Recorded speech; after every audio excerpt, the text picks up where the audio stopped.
नमस्कार। मैं हूं ज्योतिषाचार्य राजेश। अपनी किस्मत अपने हाथ में आपका स्वागत है। आज एक ऐसे परिवर्तन की चर्चा करने जा रहा हूं जो 1.5 वर्षों के बाद आते हैं और यह महत्वपूर्ण होता है क्योंकि जीवन में किसी भी तरह के बदलाव या परिवर्तन चेंजेज जो भी है किसी भी क्षेत्र में वह दिलाने वाले राहु और केतु है, जिसका राशि परिवर्तन 30 अक्टूबर 2023 को हो रही है और केतु देव कन्या राशि में विराजमान होंगे और 1.5 वर्षों तक रहेंगे। अब यहाँ पर एक स्पेशल बात है जिसे ध्यान से समझना है, क्योंकि यहीं पर आप अगर सही से इस बातों को समझ गए तो यह फलाफल सटीक हो जाएगा। क्या है? सबसे पहली बात तो एक बता दूं कि इस समय जो भी हम बताने जा रहे हैं उसमें जो तुला राशि है उनके ऊपर 30% वर्क करेगा। कहने का अर्थ है कि तुला राशि वालों के लिए केतु अच्छा नहीं है क्योंकि राशि से 12वें चले गए हैं। अब 12वें तो लॉस घर है, हानि घर है। हाँ, स्थान परिवर्तन कराएंगे, विदेश भेजेंगे, लेकिन रिजल्ट अच्छे नहीं है, बहुत अच्छे नहीं है।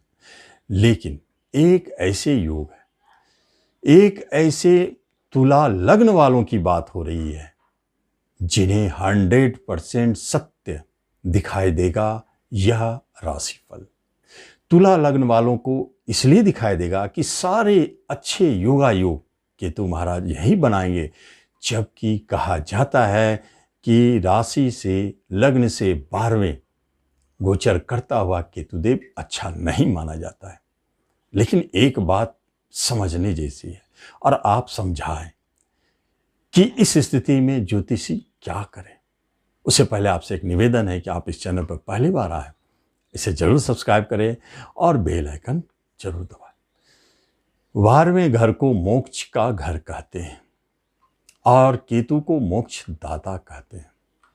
12वें घर मोक्ष घर में केतु देव अगर मोक्ष दाता के रूप में विचरण करे तो वह क्या होता है, एक जबरदस्त राजयोग को जन्म देता है। यह भी शास्त्रीय सम्मत है।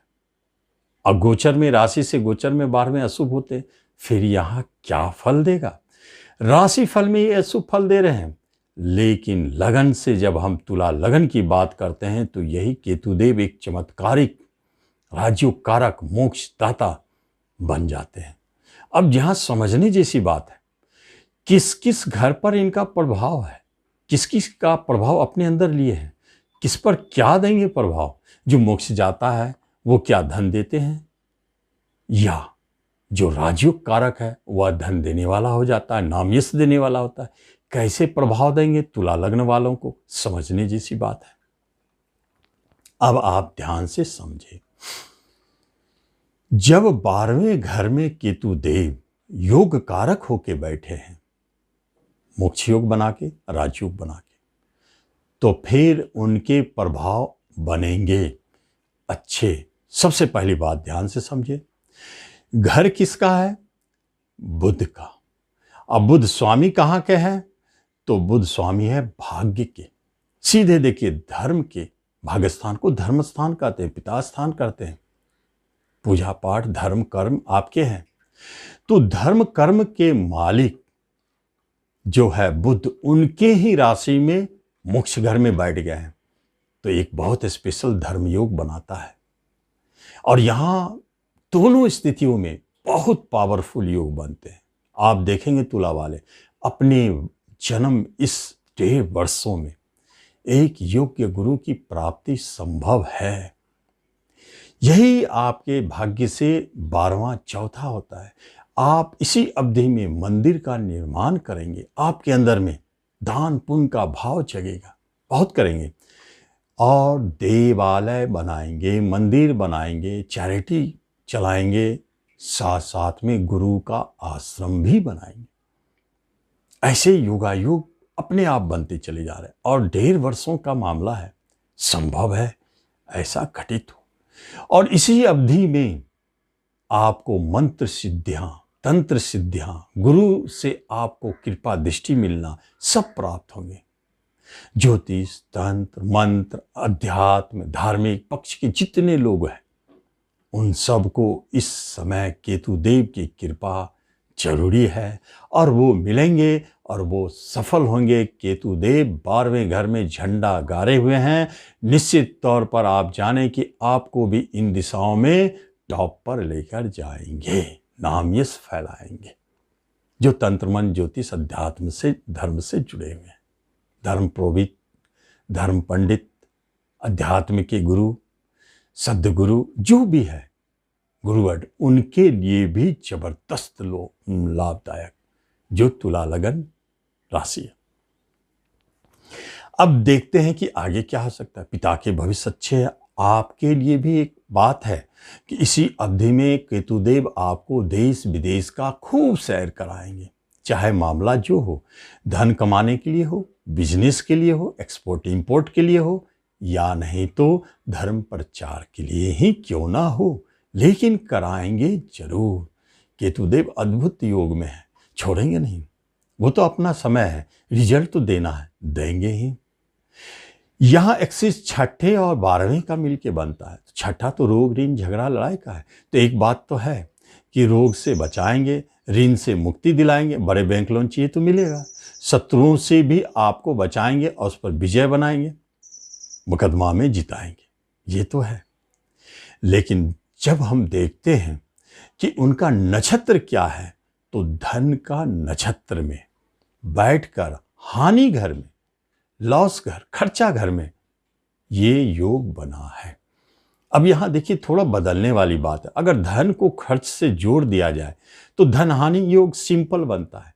कहीं कहीं बड़े धन खर्च होते हुए दिखाई देते। ऐसे तो आपने जाना कि खर्च तो होना है, देवालय बने, चाहे आप कहीं भी खर्च करें, खर्च तो तय है। कभी कभी बड़े इन्वेस्टमेंट भी होते हुए दिखाई देते हैं। ये भी एक खर्च है, जहां आप जमा करें बाद में आपको संचित रूप में मिलेगा।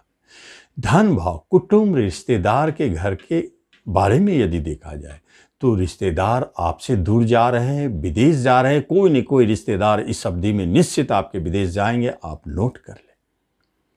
आपसे दूर जाएंगे, जो बहुत करीब है वो भी आपसे दूर जा सकते हैं, झगड़ा और विवाद करके नहीं, चूंकि बैठे हैं खुशहाल स्थिति में केतुदेव।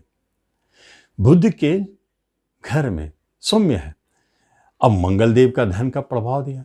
अब बिजनेस का भी तो कारक है, मंगलदेव बिजनेस घर के मालिक है, उसके नक्षत्र में केतुदेव है, तो बिजनेस पर क्या प्रभाव डालेंगे, यहां भी समझने जैसी बात है। बिजनेस को अगर विदेश से जोड़ दिया जाए तो विदेश में बिजनेस या विदेश से जुड़े हुए बिजनेस, एक्सपोर्ट इंपोर्ट का काम आसान हो गया। अगर इसी पार्टनरशिप को लिया जाए तो पार्टनरशिप को अगर लॉस घर से जोड़ दिया जाए तो क्या हो सकता है, विदेश से जोड़ दिया जाए, विदेशी पार्टनरशिप आपके बिजनेस में जुड़ सकते हैं। और यदि विवाह की बात की जाए तो क्या होगा, क्या विदेश में विवाह, निश्चित बहुत सारे विवाह जो होते हैं विदेश में होते हैं। केतु 12वें विदेश घर में है। नेटवर्किंग का सबसे शक्तिशाली संकेत देने वाला वही है। तो आप मोबाइल से, नेटवर्क से, आप किसी चीज से विदेश से जुड़े हैं, प्रेम हुई और वहां विवाह के ऑफर मिले, तो विदेश में विवाह, या जो भी केतुदेव अपने अवधि में विवाह कराएंगे वो दूर ले जाके विवाह कराएंगे, आपके होम प्लेस पे नहीं। ये केतुदेव का अपना स्वभाव है। तो ना तो बिजनेस में हानि दिख रहा है और ना आपके दाम्पत्य जीवन में अलगाव दिख रहा है। फिर क्या हो रहा है, तो केतुदेव बैठे हैं। एक बात यहां समझने जैसी, कैसे कैसे राशिफल बदलते हैं। केतुदेव मोक्षदाता है। जो भी व्यक्ति मोक्ष के करीब है, मृत्यु के करीब है, जो तुला वाले हैं, धर्म कर्म पूजा पाठ से जुड़े हुए हैं, उन्हें मोक्ष प्राप्ति का योग संकेत देता है, उन्हें संभव है। और दूसरी बात है कि 12वां घर आपका दाम्पत्य सुख का है, शयन सुख का है। अब 12वां घर विवाह है, तो शयन सुख में क्या होगा, ये मोक्ष अलगाव करेंगे, दूरी बढ़ाएंगे। इसका अर्थ है कि आपके जीवन साथी आपसे दूर जा रहे हैं, लेकिन मन मुटाव के बाद नहीं। हाँ, कहीं कोई डाइवोर्स की बात चल रही है और केतुदेव उसमें इंटरफेयर करते हैं, तो निश्चित तौर पर उसमें डाइवोर्स आपके फेवर में। ऐसे संयोग बनाते हैं केतुदेव। केतु देव का आपके चौथे घर पर प्रभाव है, पंचम प्रभाव, नवम प्रभाव, चौथे घर से नौवें घर में। तो क्या होता है, भूमि भवन प्रॉपर्टी, चौथे घर, अपना घर और विदेश घर दोनों को जोड़ दिया जाए तो आपको भूमि भवन की प्राप्ति बहुत दूर हो रही है, विदेश में घर बन रहे हैं। और दूसरी बात, जो विदेश में है वो अपने घर वापस आ रहे हैं और बहुत लोग के घर विदेश में हो रहे हैं। इसका मतलब विदेश जाने का योग भी बन रहा है। एक बात ये, आपके प्रॉपर्टी बिक रहे हैं, क्योंकि धन के नक्षत्र में है तो बिकेंगे तो धन काफी मिलेगा। और प्रॉपर्टी खरीदने की बात हो रही है तो खरीद सकते हैं, बना सकते हैं, जिसमें आपके बहुत सारे योगायोग बनते हैं, वाहन खरीदने के योग भी बनते हैं। और जब पंचम प्रभाव अष्टम से पंचम केतु को देखा जाए तो बहुत अद्भुत है। अद्भुत इसलिए है कि नौवें घर, अष्टम घर और 12वें घर तीनों का कनेक्शन हो चुका है। तो इस स्थिति में क्या होगा, अष्टम है गड़ा खजाना, धन का मालिक इन्वॉल्व है। गड़ा खजाना किस रूप में, बहुत सारे रूप में, या तो धन के रूप में आपको मिल जाए कोई खजाना, या नहीं तो आपको तंत्र मंत्र के रूप में आप जिसे बहुत बड़ा खजाना समझते वो मिल जाए, ज्योतिष को कोई सूत्र मिल जाए, आध्यात्मिक को कोई ज्ञान मिल जाए, धार्मिक पक्ष के आदमी को कोई बड़ा खजाना हाथ लग जाए, धर्म कर्म वाले को ईश्वर की प्राप्ति हो जाए। यही तो है गड़ा खजाना, आत्मज्ञान हो जाए, ये योग है जबरदस्त। इसलिए अष्टम का प्रभाव इस रूप में दिखाई दे सकता है।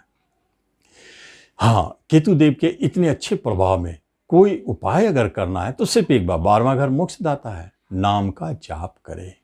इसका अर्थ है गणेश जी हैं केतु के मालिक, तो आपको गणेश जी का मंत्र जपते रहना चाहिए। जो भी मंत्र आपको आता है आप जपे, अच्छा लाभ मिलेगा। तो इस तरह आप इस वीडियो का लाभ लें। धन्यवाद।